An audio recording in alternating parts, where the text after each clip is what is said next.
He only went on the blind date to prove one thing, that love was a luxury he could no longer afford. But the moment she looked into his eyes and quietly said, "You look like someone who hasn't been seen in a long time," everything inside him broke. Eric Lawson, a self-made millionaire CEO, had built an empire from nothing, but in the process, he had lost something far more valuable. His days were filled with contracts, meetings, and numbers, and his nights silent, empty, echoing, no laughter, no warmth, just the cold glow of success that never hugged him back. So when his assistant insisted he try a blind date arranged through a small community program, Eric laughed it off until curiosity and a strange sense of exhaustion pushed him to say yes. But Eric didn't show up as a CEO. That night, he wore simple clothes, drove an old rented car, and introduced himself as just Eric. No titles, no wealth, no expectations, just a man trying to feel something real again. Sharon walked into the cafe 10 minutes late, slightly out of breath, holding the tiny hand of her 5-year-old daughter. Her hair was loosely tied, her dress simple, her eyes still red but kind, deeply kind. She apologized softly, explaining that her babysitter had canceled at the last minute. Eric nodded, surprised. Most women would have canceled, but she came anyway.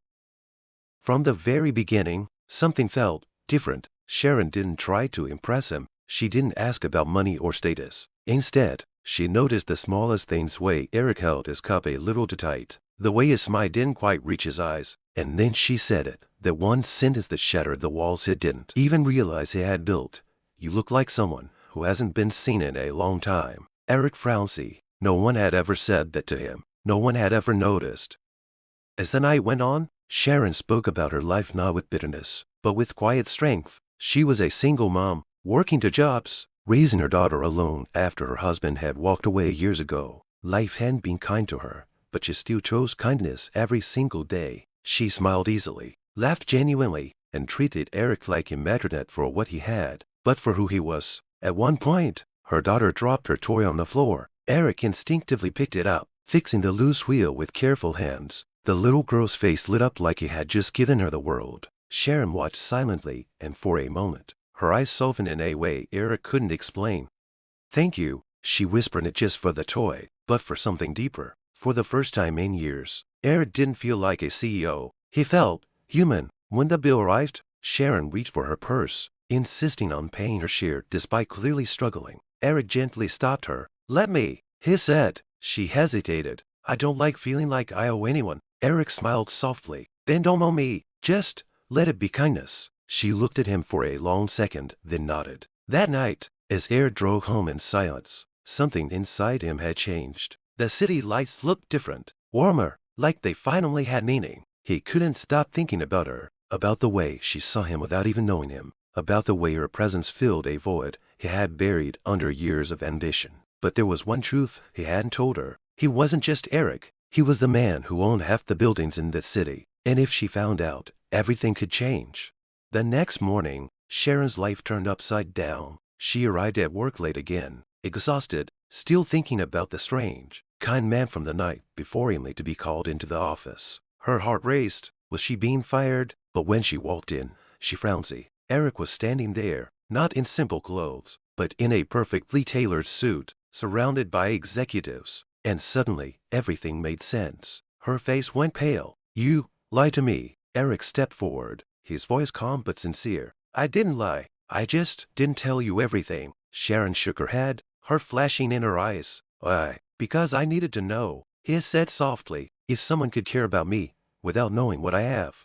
Silence filled the room, and then something unexpected happened. Sharon didn't yell. She didn't cry. She just looked at him, really looked at him, and said, "I didn't care about what you had yesterday, and I don't care today. But trust matters." Eric. Her words hit harder than any business loss he had ever faced. So Eric did something no one expected. He canceled his entire day, walked out of the office, and followed her, not to convince her, but to understand her world.